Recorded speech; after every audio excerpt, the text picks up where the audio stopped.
नमस्कार, मैं पंडित गणेश ठंगवाल स्वागत करता हूं आप सभी का आपके पसंदीदा YouTube चैनल ज्ञान धर्म संगम पर। तो दोस्तों, जैसा कि गणपति महापर्व प्रारंभ हो चुका है और आज चतुर्थी भाद्रपद शुक्ल पक्ष की चतुर्थी है और अगले 10 दिनों तक यह महापर्व रहने वाला है।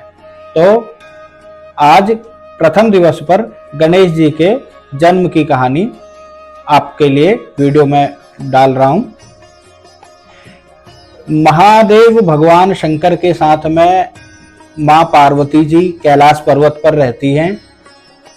एक समय महादेव भगवान तो समाधिस्थ अधिकतर समय रहते थे और ज्यादातर समय मां पार्वती ही सारे कार्यों को करती थी। एक बार मां पार्वती को स्नान के लिए जाना था और ऐसे में वह शिवगणों और अपनी सेविकाओं को परेशान नहीं करना चाहती थी। तो ऐसे में उन्होंने अपने स्नान के लिए जो हल्दी का उबटन तैयार किया हुआ था, उसी उबटन से एक बालक की प्रतिमा मूर्ति का निर्माण किया और उसमें प्राण फूंक दिए और बालक से कहा कि मैं तुम्हारी जननी हूं और तुम्हारा नाम गणेश है और मैं स्नान के लिए जा रही हूं, तुम यहां द्वार पर खड़े होकर किसी को अंदर मत आने देना। माता की आज्ञा को मानकर गणेश द्वार पर खड़े हो गए और किसी को भी अंदर आने उन्होंने नहीं दिया।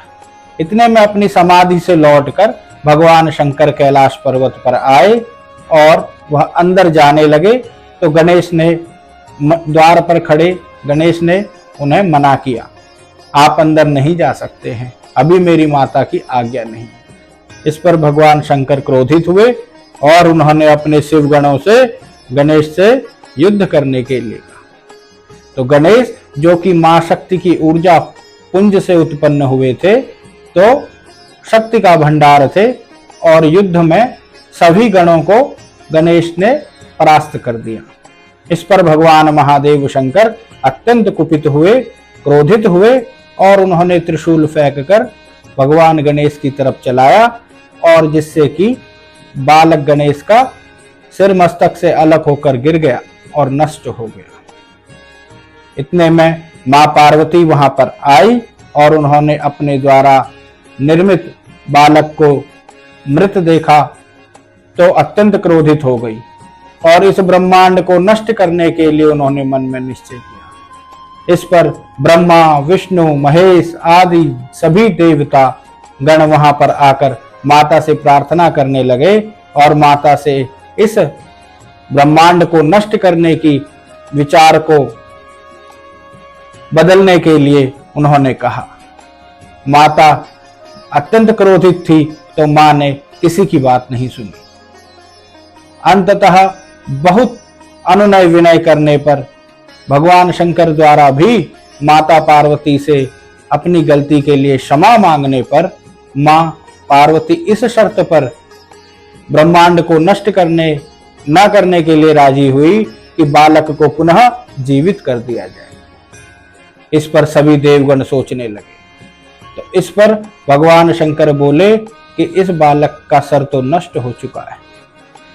इस पर भगवान शंकर ने अपने शिवगणों को भेजा और कहने लगे कि कोई भी मां जो अपने पुत्र के साथ पीठ कर कर लेटी हुई हो, उसको उसकी गर्दन को लेकर आओ।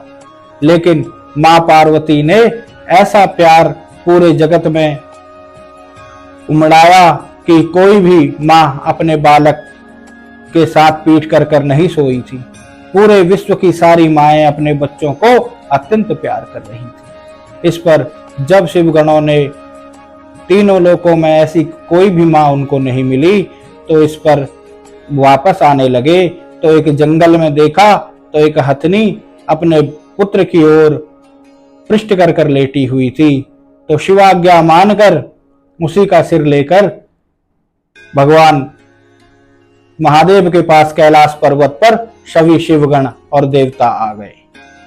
इस पर माता पार्वती ने हाथी का गज का मुख जब देखा तो कहने लगी, इतना सुंदर यह बालक है और इस पर यह गज का मुख कैसे शोभित होगा।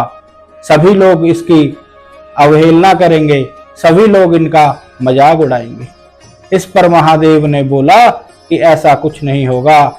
सब प्रकार की पूजाओं में सबसे प्रथम गणेश को पूज्य माना जाएगा। इस प्रकार वरदान देकर गजमुख लगाकर भगवान गजानन का रूप बाल गणेश को दिया और अन्य सभी देवताओं ने भी अनेकों वरदान देकर गणेश जी को संतुष्ट किया और मां पार्वती को संतुष्ट किया। तो बोलो गजानन महाराज की जय।